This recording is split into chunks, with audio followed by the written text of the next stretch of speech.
Hello everyone, I'm Shannon Kantner and you're watching a special CMSD TV program, Talk to the CEO, featuring District CEO Eric Gordon. We're here in the studio with him today for a Q&A about district news and updates. Today's episode is solely focused on Cleveland becoming the next chapter of Say Yes to Education and what that means for CMSD students and families. Thanks so much for being here with us today. Absolutely. So let's just get right into it. After months of work, Cleveland has finally been designated as a chapter of Say Yes to Education. We've talked about Say Yes in past episodes of Talk to the CEO, but now that it's official, please explain for viewers exactly what Say Yes is and what it means for district students. One more time here. Sure. So we've been working on this for over 2.5 years. We competed against dozens of other cities to become the fourth and final Say Yes to Education city. What Say Yes to Education is a collective impact model to do a few things. One is to provide every single graduate who is a resident of the district and attends CMSD high schools from 9th through 12th grade a last dollar tuition scholarship to any public 2-year or 4-year college in Ohio, plus scholarships to 117 private universities across the country. And that promise is for the next 25 years. So literally kids who are not born yet will have access to those scholarships, and that scholarship begins this year with this year's senior class. That's the part that makes the news, that's the big part, but what sits behind it I think is even more important, and that is that it is also a commitment to bring wraparound services and supports like the wraparound program we've worked with the United Way to every single school so that kids and families have the resources they need in the non-academic areas that clear the barriers that get in the way of their learning and teaching. And so that includes a family support specialist for every school, it includes legal services for kids and families, it includes mental health and physical health services, it includes tutoring and after-school programming and summer programming, and the things that really create a well-rounded system of support so that kids can graduate on time and go on to post-secondary education.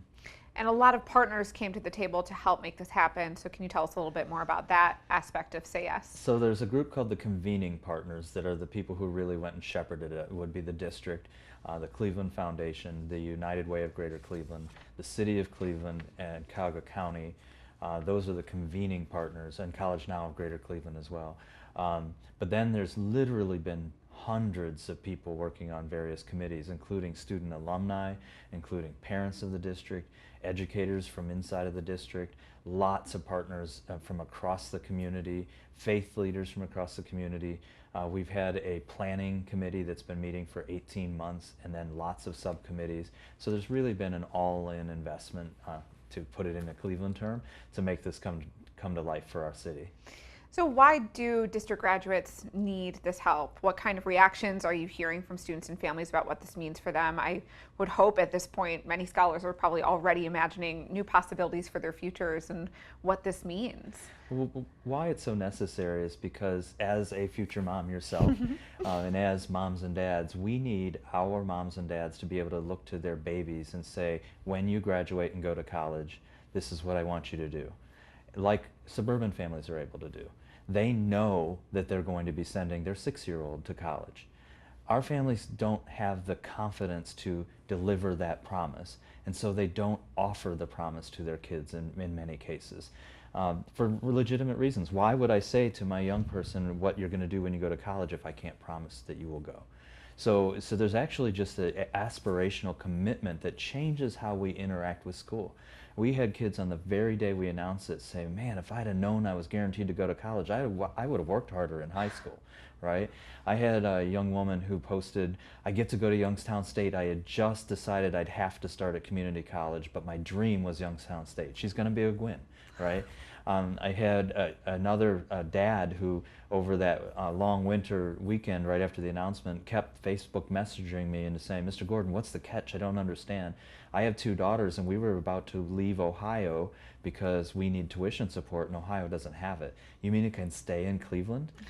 And you know, and I could just tell you story after story. People here in our own organization who, one colleague who is a single dad and just came in the office and said, thank you, thank you. And like I kept saying, you're welcome, and he said, no, you don't understand, thank you.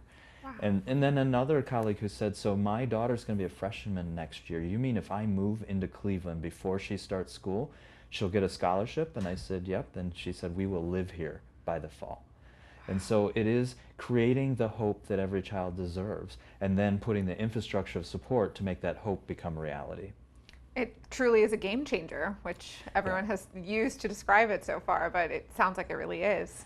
Done right it is, and we're going to be the city that does it more right than it's ever been done before. And the application went live recently. What kind of numbers have we seen already so far from, it sounds like probably big ones, given all these anecdotes? Yeah, so the scholarship application was live for a week, and we had over 1,500 students complete the scholarship application for this year's class. So that's about 2/3 of the class, and that's far higher than the 46% of the class last year that actually went on to school. So it's already showing a big impact. Now, keep in mind, there's a lot more to do. Every one of those students needs to complete their FAFSA, and parents have to help with that. That requires parent participation. Every student needs to get accepted into a 2-year, 4-year, or certificate program in a Pell-eligible Ohio public college. So there's more to be done, but that overwhelming response in a week's time says a lot about the aspirations of our kids. Also says a lot about the people here in Cleveland, because the Say Yes National Network was very fearful that with this short time we wouldn't be able to get kids registered, and in a week we registered 2/3 of the class. Wow, that's amazing. All in, as you said All earlier. in. You also mentioned earlier the support services, and we have been hearing that those are probably just as important as those scholarship dollars, and maybe even more important, I think you might have said. Put that in perspective for viewers, though, who might not realize the challenges that families often encounter in CMSD, and can you provide some examples of services that might be offered through Say Yes? Yeah, so these really are the non-academic services that kids and families need. So the irony of Say Yes to Education is it's not a reform strategy. The Cleveland Plan is our reform strategy. This is saying yes to the Cleveland Plan. How do we take all those other barriers and minimize or remove them for kids and families? And so I mentioned legal clinics. Why would we need legal clinics? Well, I know a young man that I personally helped who got on the health line and didn't pay the $2.25 because it's an honor system, should have, got busted, and ended up going through the courts and ended up with a $2,500 arrest warrant and would have sat 60 days in jail had we not intervened. Because there's no support when a kid or a family gets in trouble. If he'd have been able to bring that to school and say, I got in trouble, what do I do? We could have avoided that. A suburban community member would avoid that. They have the social capital to get help when they need it. So things like that, things like custody issues, things like eviction notices where families don't know they have rights or that there's support to help them pay that rent and get back on track. Things like lead impact where landlords have requirements about taking care of lead issues and families don't know or are afraid to mention it because of their fear of retaliation. Bring that to school. Use the legal clinics, right? So that's a kind of a support that people don't think families need, but have huge impact and are hugely disruptive to education. Health and mental health. We know how many of our kids experience trauma, and so how do we make sure that they have trauma-informed care? How do we make sure that they have easy access, that they don't have to take 2 buses and miss school to go to an appointment, but that the service is right there in school? We have a young man that was at Mound School who was severely asthmatic, and his primary care for asthma was the emergency room at Metro Health. And so what would happen is he wouldn't get help and treatment until it was an acute attack. He would then go to the ER, which is the most expensive kind of care we can provide, and he would be out of school for a number of days healing from severe asthma. When we opened the medical clinic in Mound, we were able to give that student promotive care, send his prescription right down the street on Broadway, where his family picked it up. Not only did we save huge amounts of medical dollars, which can now be reinvested in other strategies, but he stopped missing school and wasn't being rushed to the ER anymore. So bring that to school, and it's really simple to do. Telemedicine, which Metro Health is actually great at, lets you talk into a tablet to a doctor on main campus who can write a script and send it down the hall. And so how do we take advantage of those things to bring the services and supports to schools that kids and families need so that they can focus on learning and our teachers can focus on teaching? And those services will be rolled out over 4 years. So how will that process work? What does that look like? So Say Yes gives us $15 million to get our services in place over a 6-year period, like we always do in Cleveland. We decided 6 years was too long, and so we have a more aggressive 4-year plan. So we will be rolling out services in 15% of our schools next school year. Our schools are actually going through an application process right now to identify who's ready and what resources are available to connect to those schools. The second set will roll out another 25% in the second school year. another 30% in the third school year, and the final 30% in the fourth. And so we're going to go 2 years faster than anybody's ever done it. And also, because of the commitment of our county and our city, we haven't dipped into that 15 million yet, which means the initial and most expensive services are being taken care of here locally by reusing existing resources. That means we're going to be able to put the 15 million to expanding other services faster than other cities have done it. Wow. Continuing, this is sort of a service and scholarship combined question. Every scholarship recipient will receive a mentor. So explain why that's important, of course, and how do mentors apply, how do they qualify, and if chosen, what will those duties include? Yeah, so something unique about our city compared to the others is the mentorship. We're the only city that's going to have a mentor for every single scholar. And that's because when our partnership with College Now Greater Cleveland, we know that the kids who go through the mentoring program that they operate persist at college at double the rates of kids who do not. And so if you can double the rate by having a mentor, you got to do it. And it's no excuse mentoring. It's 2 emails a month, 3 contacts a year, and 2 lives changed. My life as a mentor, your life as a mentee. And so we are actively recruiting mentors. We have some great media partnership that's getting behind this also.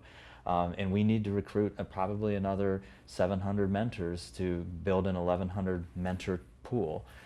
People who want to mentor can go to sayyescleveland.org and then click on mentoring at the top of the page, and it'll take you right to the College Now application process. And it truly is no excuse. It's 2 email touches a month. I literally got mine today. So I have 2 sophomores, and it says, remember it's FAFSA time. Remind them that they have to renew the FAFSA every year. Make sure that they got it done. So a technical kind of one. My other prompt was, did you have the sophomore slump? What is the sophomore slump? How do you help your student not get the sophomore slump? So talking an adaptive thing. The only thing you need to do is have completed a 4-year degree so that you can reflect with your student about what it took when you went through the journey. So Shannon, I'm counting on you to sign up as well. I was just going to say, yeah, you'll only need $699 after this interview, so I'll go sign up right away. Great. The arrival of Say Yes is affecting the path that students take even before they get to high school, though. We've been talking a lot about the scholarships in college, but it's really going to affect them starting at an early age. Tell us how and when will we get children to envision their futures? Well, the envisioning their future part is the easiest part. I was actually with a large number of our families with little kids at the Reading Company event just recently, and I shared the Say Yes, and I shared with moms and caregivers, moms and dads and caregivers, you turn to your child now with confidence and talk to them about what you dream for them when they graduate high school. And then I, on the way out, said, so where are you going to school? And kids were saying, well, I don't know if I'm going. It's just not an if anymore. So where are you going? And so we're now able to really legitimately start every conversation, no matter how bad the tension is, the student's in trouble, start the conversation with, before we tackle today's problem, what do you want for your son or daughter when he graduates high school, when she graduates high school? And that should aspire to college. And I'll tell you, lots of people will say to me, well, Mr. Gordon, not everybody has to go to college. And that is technically true. The problem with that phrase is usually what that means is your kids, our kids, don't have to go to college. So I'm fine with people who say that and are comfortable turning to their own children and saying it, but I am not fine saying that somehow Cleveland's kids don't deserve to aspire to college just like everybody else's. And what Say Yes allows us to do is ensure that they can. Well, this isn't just a historic moment for Cleveland. It really is the whole region. Tell us about the potential that Say Yes partners see for economic benefits in the area. Well, so first of all, we have to keep reminding ourselves this is a 25-year strategy. That's why the scholarship is for 25 years. It's 2 generations of K through 12 by design. And it is designed, and it was an easy sell because it's the right thing to do for kids and communities, but it's also a really smart business move. Because imagine if you're a realtor and all of a sudden you're saying, if you buy this house, it comes with scholarships for your children, right? That is a change in how you market homes, low-cost homes available right inside the district's footprint. In the city of Cleveland, in Newburgh Heights, who also just advertised a package of loan forgiveness for young families starting their home.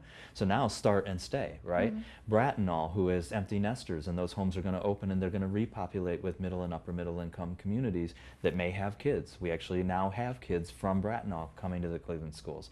And what is good for the core of the city is good for the region. We're not going to have a thriving region if the city doesn't thrive. And so this is a really big economic revival bet.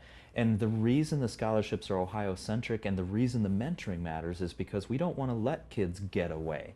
We actually want to keep Shannon when she's going to school and say, and when you come home to Cleveland, now you've got the social capital, because we're in the same industry, that I can introduce you to Channel 3 or get you into CMSD's studio where I know they have a job. Just like, again, the social capital that middle income families have. So then we're starting to reinvest an educated workforce right here in Cleveland instead of reinvesting in continued poverty. And so over two generations, it's designed to tremendously change the community impact for people in poverty and the city as a whole. It's very exciting for everyone, really, for the whole city. I want to take you back to January 18th, the day Say Yes was officially announced. It was an emotional day for the community. So many people turned out.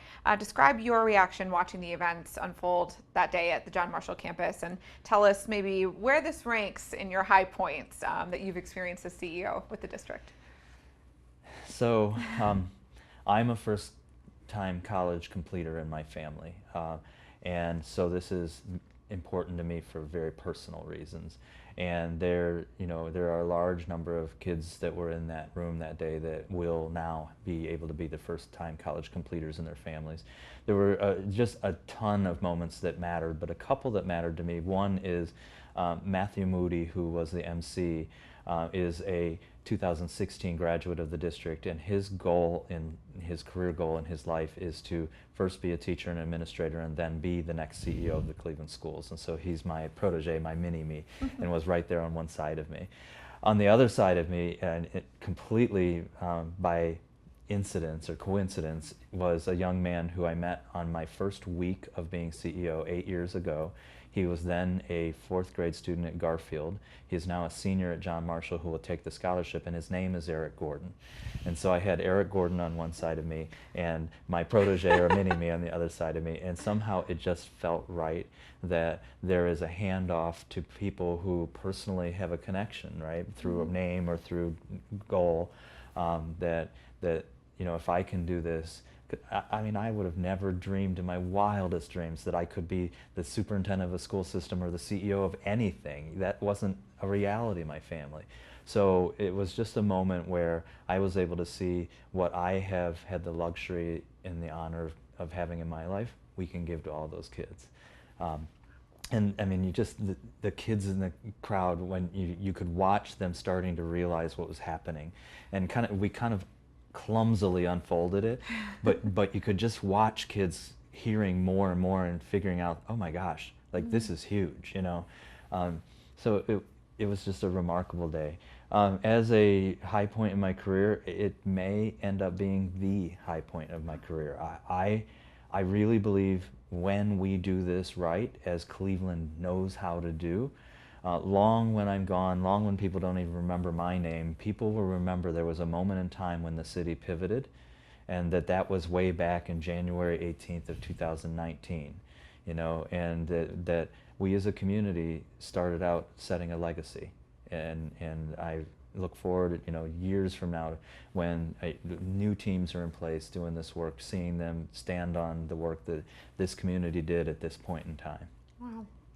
Everyone in that room was definitely filled with so much hope, and it was magical. It was awesome. Well, and the beauty of it is the hope. It wasn't like one day of it felt good and now we go back to work. Every touch I get, people get that there's hope. And now the goal, the reason we picked Say Yes compared to other strategies, hope isn't enough.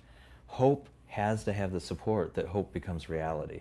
And that's why I keep saying the scholarships are the hope part, but the reality comes out of having the support system so that you complete what you need to complete so you can take advantage of that scholarship. Wow. Well, thank you so much for sharing all of this with us today. Is there anything else that you want to say or want people to know about Say Yes to Education? Well, I would just point anybody who's interested in learning more about Say Yes to go to sayyescleveland.org. It's also on the clevelandmetroschools.org website. There is a way to donate for people who want to contribute to the scholarship fund in any size. Small gifts are welcomed from those of us who can't give large ways. And we do have a little more fundraising to do to ensure that 25 years is real. Mentors, we need anybody with a degree. You do not have to live in the city. You just have to have your degree, go through a quick background screen. You will be matched with a gender specific, so woman with woman, male with male, and matched with your career interests. And we need those mentors. And then, just anybody who wants the scholarship information, understanding it more, both because of your current children or because you might be thinking about moving to Cleveland and knowing what it is. That's also on sayyescleveland.org. So hopefully people will take advantage of it and then spread the word. We have to make sure that everybody knows what just happened in this city so that no one gets left behind unintentionally. Excellent. Well, thank you so much. We really appreciate thank you you being here today. Thank you. If you want to find out more about Say Yes to Education, you can visit sayyescleveland.org. And if you have a question for the CEO, you can email newstips@clevelandmetroschools.org, and you might just see it in the next episode. In the meantime, you can follow the CEO on Twitter @EricGordon_CEO. And for more programming like this, make sure to check out the CMSD News Bureau website at clevelandmetroschools.org/news. Thanks so much for tuning in. We'll see you next time.